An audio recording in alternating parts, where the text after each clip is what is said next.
पूरे प्रदेश में जो भारी बरसात हुई है और सरकार का प्रबंधन कोई था नहीं। मानसून का सबको पता था, लेकिन मानसून का पता होते हुए भारी बरसात की चेतावनी मानसून विभाग द्वारा दिए जाने के बावजूद सरकार ने कोई इंतजामात नहीं किए और जिसके कारण से भारी जनहानि भी हुई है। 4 लोगों की मौत हो गई है, माल हानि भी हुई है, पशु हानि भी हुई है और जनजीवन असामान्य हो गया है। सब जगह अफरा तफरी मची हुई है, लेकिन सरकार के कान पे जूं नहीं रह रही है। सरकार संवेदनशील नहीं है।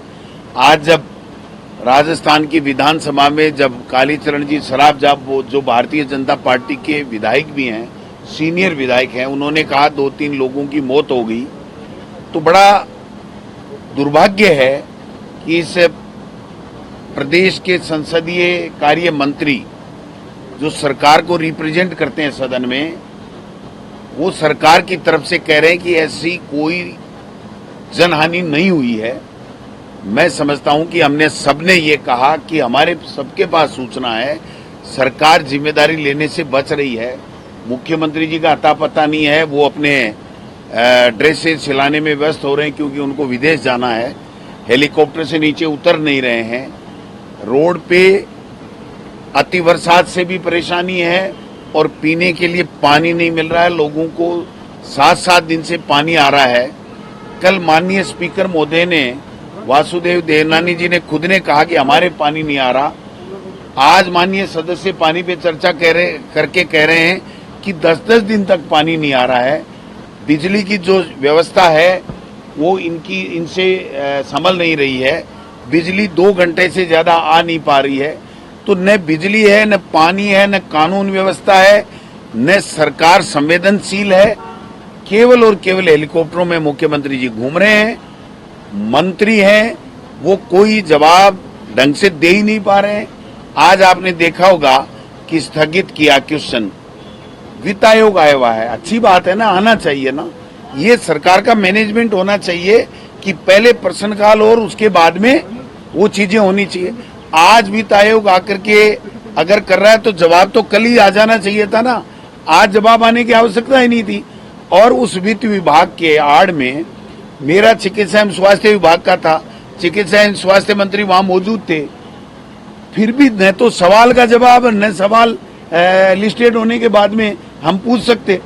तो जो स्थिति सरकार की बनी हुई है, माननीय स्पीकर साहब से हमने आग्रह किया है अलग से कि आप इस सरकार को बचाने के लिए काम मत कीजिए। आपकी ड्यूटी दोनों को समान दृष्टि से देखना है और प्रतिपक्ष जो जनता के मुद्दे उठाता है, उन मुद्दों के ऊपर सरकार की तरफ से जवाब आए और कोई कार्रवाई हो, ये होना चाहिए। तो उन्होंने कहा है ठीक बात है आपकी, मैं प्रतिपक्ष को पूरा मौका दूंगा, अवसर दूंगा, लेकिन जो स्थितियां बनी हुई हैं आज की तारीख में, सरकार नाम की कोई चीज नहीं है। ये पोपाबाई का राज है और इसमें कोई चीज व्यवस्थित नहीं है, किसी का कोई काम नहीं हो रहा। समान नागरिक संहिता कानून बिल लाने की तैयारी हम करेंगे, इसके अलावा काम है ही नहीं। न इनको ढंग से बिजली देनी है, न पानी देना है, न कानून व्यवस्था है, न कोई बेरोजगारों को कोई रोजगार देने की बात है, न नौकरी है, न महंगाई कम करने की बात है। विभागों को मंत्री समझ नहीं रहे हैं, अधिकारी हावी हो रहे हैं। इनको तो केवल हिंदू, मुस्लिम और वो पता नहीं रोंगिया गिनेंगे, वो करेंगे। ठेले पे मीट होना चाहिए, आम नहीं होना चाहिए, आम हो तो नाम होना चाहिए, ये लाएंगे वो लाएंगे। इस तरीके से केवल धार्मिक उन्माद फैला करके देश में और प्रदेश में नफरत फैलाने का काम करना चाहते हैं। इनके बस में है क्या? इनको दिल्ली से मोदी जी और मोदी जी की सरकार की पर्ची आती है और वो पर्ची पढ़ देते हैं, इसके अलावा है क्या? आज जो बिल वापस प्रवर समिति को सौंपा गया है, ये इनके ऊपर थोपा गया बिल था। और जब यहाँ हल्ला मचा और सत्ता पक्ष और प्रतिपक्ष दोनों में और जनता में भारी आक्रोश दिखा और हमने प्रतिपक्ष ने डिमांड की कि आप इसको प्रवर समिति को सौंपिए, ऐसे मत लाइए, तब जाकर के उन्होंने वापस वो बिल लिया है। वो बिल तो इतना खतरनाक है कि मैं समझता हूं कि जैसे एयरपोर्टों को दे दिया वैसे दे दिया, ऐसे ये बिजली पानी भी देने को तैयार हैं। मैं समझता हूं आम व्यक्ति का जीना इस सरकार के समय दूभर हो रहा है।